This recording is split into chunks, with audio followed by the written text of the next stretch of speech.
Sentire Media. Hello everyone, you're listening to A History of Italy.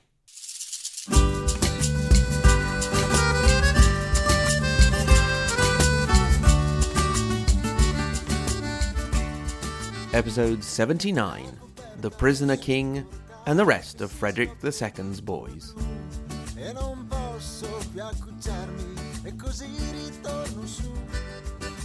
Well, last week we left off after we had mentioned a commune who could boast having captured a king.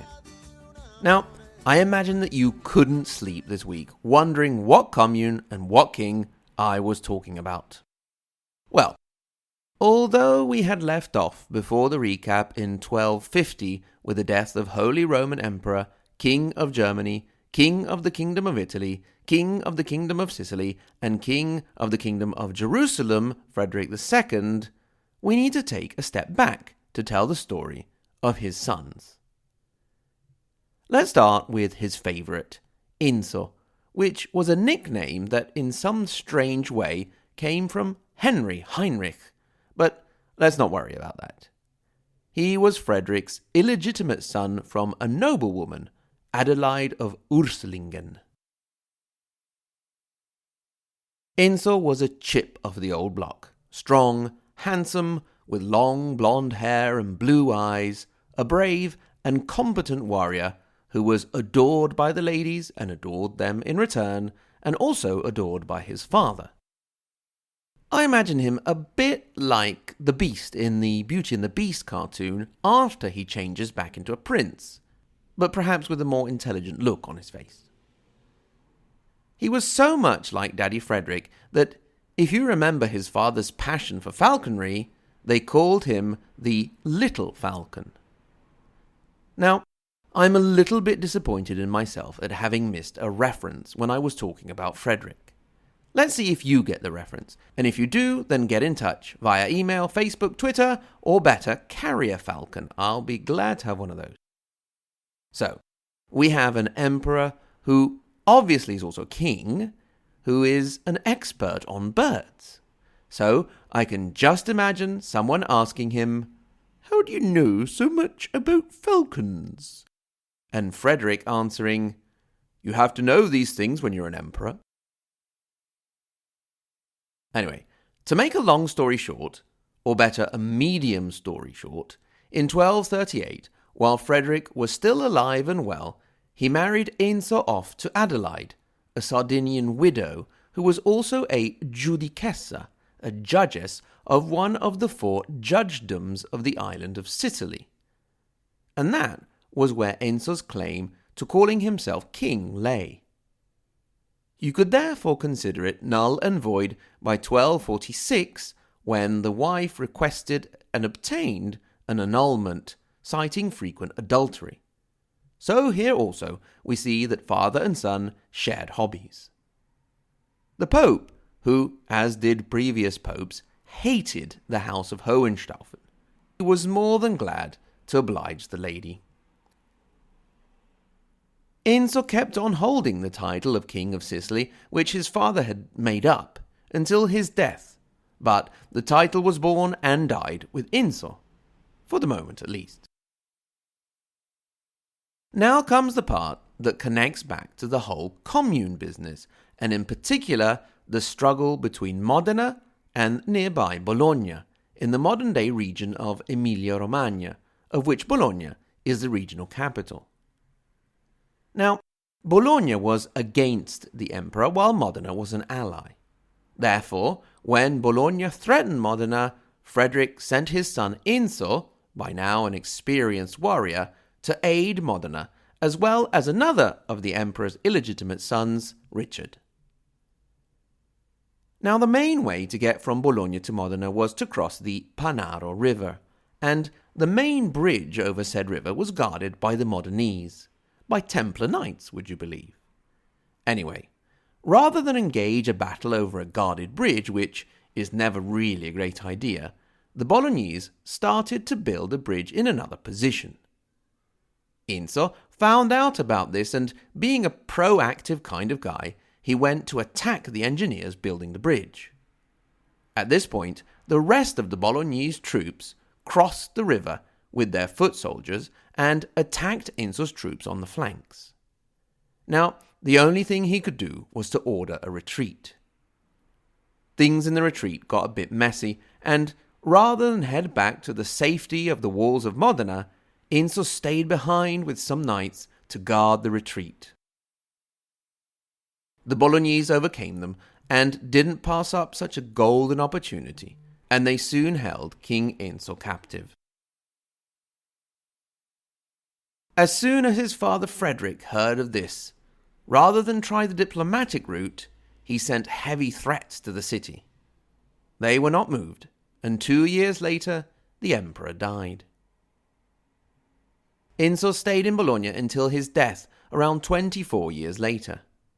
He was held in regard and comfort, allowed to receive visitors and have female company, but still a prisoner, in the building that today bears his name, Palazzo di Re Enzo. From there, he saw the downfall of the House of Hohenstaufen and all of his half-brothers. Now, apart from a bit of poetry he left us, from which the famous line was taken, Tempo viene, chi sale, chi scende. Time comes, those who rise and those who fall. That is all there is to say from a historical point of view. He died on the 14th of March, 1272, and was buried with honours at the expense of the Commune of Bologna. However, here we have a medium-sized commune with a king as prisoner. Surely they weren't going to settle for a spot of boring true history. And indeed, they didn't. The first of the many legends regarded Enzo's attempt to bribe his way out by promising enough silver to surround the walls of the city, which would have been around 7 kilometers or 4.3 miles of silver at the time. Then, there were various legends about his attempts to escape. One of these was that a big, burly man showed up with a barrel of wine to be delivered to Enzo's quarters. Upon entering those quarters, he emptied out all of the wine, and Enzo climbed into the barrel, and they made their way out of the palace. It seems that only a guard, or perhaps a young maid outside of the palace, seeing a lock of his golden hair sticking out of the barrel, managed to thwart the escape. So, that is one reason one might not want to have long hair. You could use that with your son if you don't want him to grow his hair long. Well, go ahead, but if you ever need to escape prison in a wine barrel and get caught because of your long hair, don't come crying to me. Another legend would have the imprisonment of Enzo as the start in Bologna of the rivalry between the Guelphs, headed by the Germei family, and the Ghibellines, headed by the Lambertazzi family, with the latter complaining about the way the prisoner was treated. Although it is very likely that he was treated with respect and kept comfortable, there is another legend that he was forced into a suspended golden cage every night. The last of the legends we'll mention is a pretty good origin story for one of the later dominant families of the city of Bologna, the Bentivoglio family. It seems that a young woman, Lucia da Via d'Agola, was one of those allowed in the palace and into the presence of the king to sell the farm produce she brought from the country. One thing seems to have led to another, and the woman became pregnant with a child of King Enzo. The name of the family, Bentivoglio, which more or less means I love you, was supposed to have come from the words the king whispered to his young lover. In modern Italian, ti voglio bene, in literal terms I want you well, means I love you, but more in a family and friends sort of way. If we're talking about romantic love, or the feeling I have for a good whiskey, you would say ti amo. When it came to balancing things out, the Bentivoglio family evidently felt that the origin from a king and son of a Holy Roman Emperor must have outweighed having an illegitimate origin. Over the years, there have been paintings, incisions, icons, and even festivals dedicated to the prisoner king. He also showed up in literature. One example, which is quite amusing, is that of the mock epic poem Stolen Bucket, La Secchia Rapita by Alessandro Tassoni. Incidentally, Via Tassoni, named after the poet, is the street where one of my favourite pubs is. Anyway, Tassoni, who wrote in 1614, puts together two battles. For Salta, which is the one we spoke about, and was won by Bologna in 1148, and the Battle of Zappolino in 1325, 77 years later. In the latter battle, Modena won and actually chased the Bolognese within their city walls, and as a battle trophy, they brought back, wait for it, a bucket from a well. Really, to this day you can visit the town council of Modena and you can see the bucket in question. At this point, Tassoni, in his poem, has the Bolognese showing up outside the walls of Modena to demand their bucket back, and Enzo being captured after fighting like a tiger. In later years, King Enzo showed up in the likes of great Italian writers such as Giosuè Carducci and Giovanni Pascoli, and in the 1970s, playwright Roberto Roversi gave our boy his own play with his Enzo Re. Finally, composer Ottorino Respighi gave Enzo his own opera, and it seems that even Richard Wagner had an unpublished König Enzio in one of his drawers somewhere. Whatever the legends may have said, and whatever the truth may have been, the bottom line was that at the time of Frederick II's death, Enzo was out of the inheritance picture.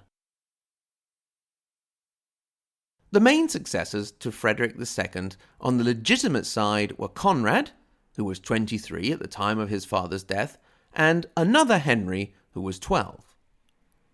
Among the other illegitimate children was one Manfredi, son of the emperor and perhaps the emperor's greatest love, the Piedmontese noblewoman Bianca Lancia. Now, the idea was that Conrad was the first in line to inherit the empire, and Henry would be the king of the Kingdom of Sicily, with Manfredi, meanwhile, as a sort of regent, waiting for the young lad to come of age. Manfredi himself would have eventually inherited the empire if both Conrad and Henry had died without heirs. Of course, Manfredi himself would have inherited certain lands that were actually his. Now, all of this was obviously theoretical. First of all, you had to actually get control of things on the ground. In this sense, we mustn't underestimate the importance of the Council of Lyon in 1245, in which Pope Innocent IV had actually deposed Frederick.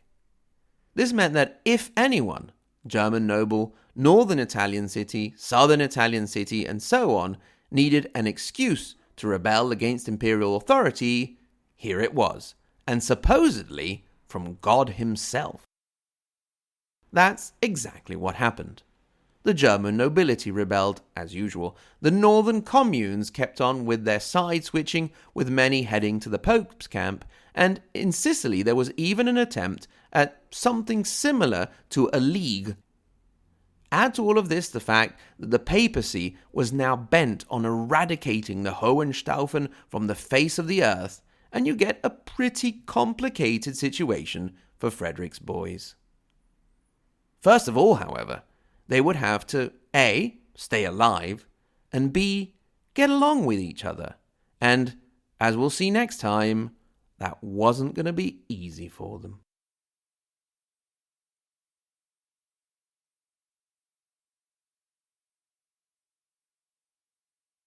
Thanks very much to everyone for listening.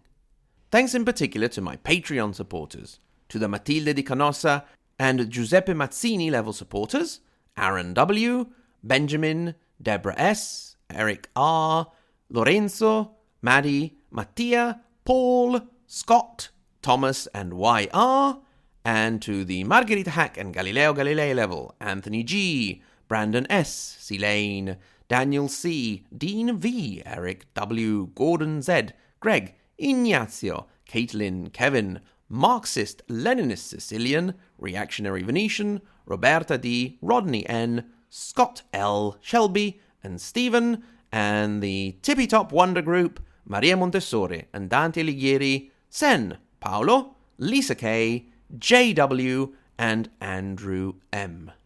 Remember, everyone, that there's a competition out, so send in your favourite quote from A History of Italy, or a quote you think should be in A History of Italy, and we'll get that on some merchandise and send it out to the winners and to the Maria Montessori and Dante Alighieri level supporters. Remember, you can get in touch. hello@ahistoryofitaly.com. Also, you can get in touch via Twitter, A History of Italy, and on our Facebook page, and you can find all of those on the website www.ahistoryofitaly.com, where you also find our support page, where you can support via PayPal or become a Patreon supporter and have access to extra content. Thanks very much to everyone for listening, and until next time, arrivederci.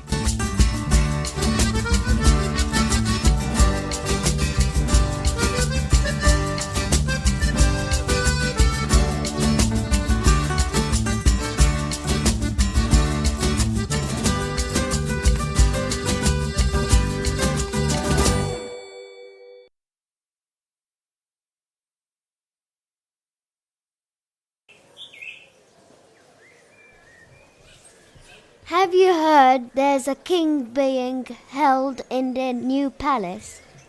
Really? Which king? Yeah, really, I think they said he's the king of sardines. Don't be silly. That's probably just a nickname. He's probably a king of the fish in general. Look, here comes one of the men of the commune. He'll know. Morning, sir. Good morning, good citizens. Is it true you have a king of sardines in the palace?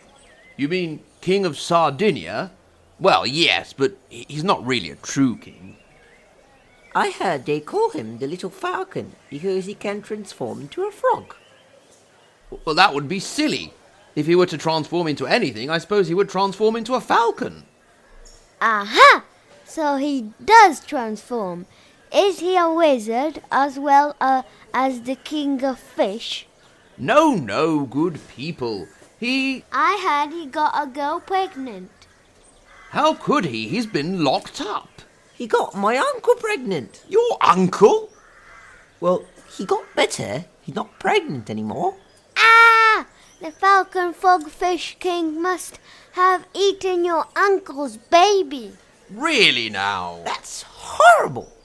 I heard that he's really the great turnip in human form. Now, let's not start that again, please. I heard he eats rocks and farts fire. Now that's just silly. I heard that as well as falcon and frog, he can turn into a fly. Now really, if he could turn into a fly, he would just fly out and go back home. He's escaped? You mean a baby-eating, fire-farting falcon frog fish fly king is loose in the city?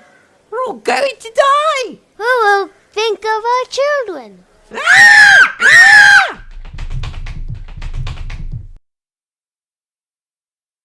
Oh dear, I wish the Enlightenment would come soon. Sentire Media.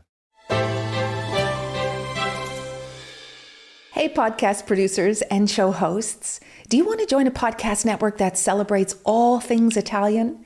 At Sentire Media, we understand the allure of Italy and its unique culture. Our devoted team of hosts and producers are all driven by their shared passion for Italy. and we work tirelessly to create the best lifestyle podcasts and content that will whisk you away to the very heart of Italy. With us, you can savor the mouth-watering flavors, get lost in the stories from the past, break down the cultural barriers, and truly immerse yourself in the vibrant traditions of this intoxicating country. If you have a great podcast idea or are already in production and would like to join Sentire Media, head over to sentiremedia.com, that's SENTIRE media.com, and find out how to submit your show.